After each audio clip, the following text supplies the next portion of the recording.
Welcome to Pine Tree State Restorations.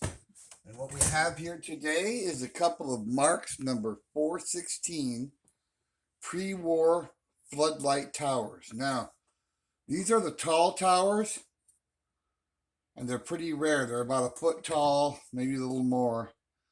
And they made some other different models, but basically the pre-war ones, there were two models, one red and black and one green with the switch at the base that was hardwired to the lights.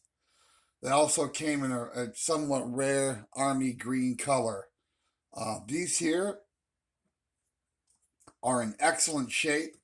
Usually the bases are all rotted out. They used really weird metal back then. But what we got going on here is the ground connection is on the base. Okay, so that ground has to go all the way from the base through this metal, through that metal, through that metal, all the way up to these brackets. And the lights, they swivel and they turn. And what happens is all those connections get rusty.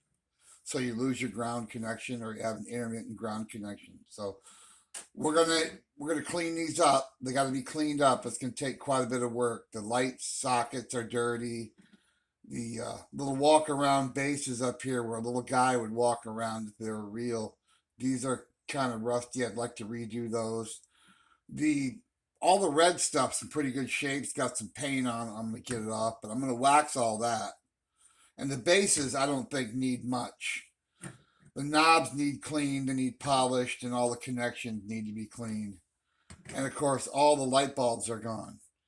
But the number 416 floodlight towers are really cool. They made them after the war, but they were completely different and they made different ones. These are probably the coolest ones of the floodlight towers. You can adjust each one individually. You can turn them,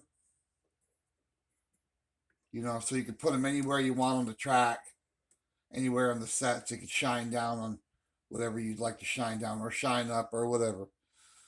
But they're pretty cool, and they're made by the Lewis Marx Company in their late 30s, probably 1935 to 1939, and they're pre-war. And retail for these new was a whopping 50 cents a piece, if you can believe that. If you had to build these today, God knows how much they'd cost because they're all metal. There's no plastic at all in these. But we're going to go through these. We're going to see what we can do. We're going to have to repaint these. This one here is really bad, like I said. And we're going to have to see about the ground connections throughout. But I will be back to you. Please hit like and subscribe. And I will be back with the next video on these because these two are going to take a little work. So we got a lot to do. We got to get a lot of things prepped up. But have a great weekend. Enjoy the Super Bowl, and we'll see you next time. Thank you.